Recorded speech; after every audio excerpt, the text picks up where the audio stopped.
My name is Louise Lax. I'm the officer of agriculture of a passion party in XX land.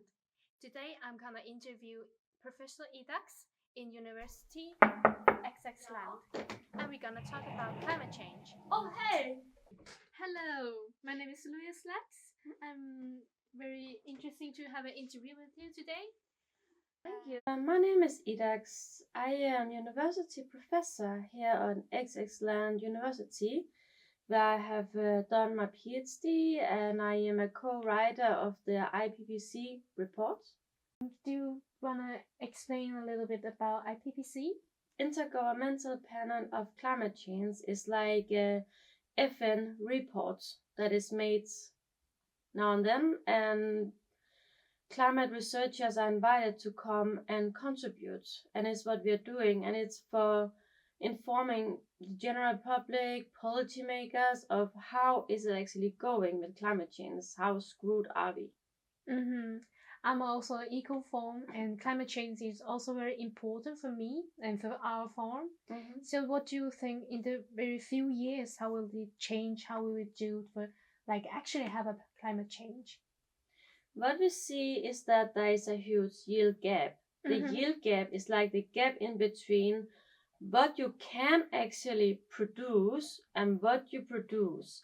We see with climate change that this gap is getting bigger due to drought, due to flooding, due to heating. The crops we are currently using, that evolution is not happening fast enough to keep up with the changing climates. So we will need to change. Maybe GMO could be an option. Maybe changing of crops would be an option. But the big thing is that we consume way too much meat. If you think about it, you need 20 times more land to produce beef than you need to produce beans. So if we could just change our way of consumption, we could actually have much better future for the earth. So you mean we eat more or producing more plant-based food instead of meat? Yeah, because we can't deny climate change is happening, and we are being more and more people on Earth. We of course need food. Yes. But what happens is that we burn the forest to raise cattle, and when we burn the forest, we are losing what is called an CO2 sink, because forest and vegetation in general are like taking CO2 and climate gases from the atmosphere and other climate gases from the atmosphere and sucking it out of the atmosphere. And by burning this sink, we will have a further acceleration in this fast heating due to climate change, because these climate related gases, they form like a greenhouse around Earth. So what happens with the sun's ray is that they go in, but they can't get out. So basically we are making a greenhouse around Earth. Yeah. And the Earth is heating a lot, and it comes with a lot of consequences. Yeah.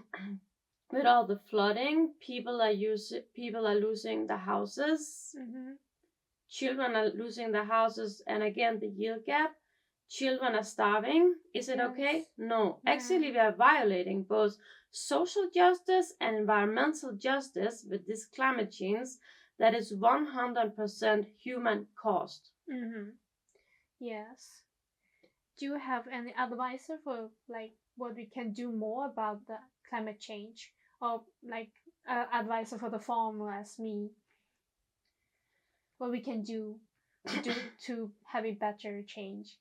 Well, in general, we need food. Yes. The farmer is not the evil guy. We need the food. Yes. But we can use a more plant-based diet, but that's up to the consumer. If the consumer don't want to buy a product, you don't have a job. Yes. So it's actually in the hand of policymaker and of the consumer to change their way of consuming. So we keep drilling up oil from inside Earth and burning it. And when we burn it, the climate gases goes up and enhances this greenhouse we have around Earth. It's a very, very unsustainable way of living. Instead of burning fossil fuels and removing the zinc, we should have more forests to take away climate gases from the atmosphere and put them down in biomass, like inside a tree, vegetation, so that we can counteract the climate change. And also, when looking at my research, I am looking at how organism in coastal areas is affected by climate change. And we just did a 3-year study on zooplankton. And what we actually see is that the zooplankton are very important. We're working with copepods. It's a very tiny zooplankton. And they are really important because they graze on a lot of the biofilm that we do not want in the water due to toxicity, due to eutrophication. And many animals, even whales and birds, will, and mainly fish, of course, rely on the copepod as a food source. So actually, by taking away or modification a chain in the food web, we see escalation all the way up to human, and this is gonna impact our food security and our health. Yes.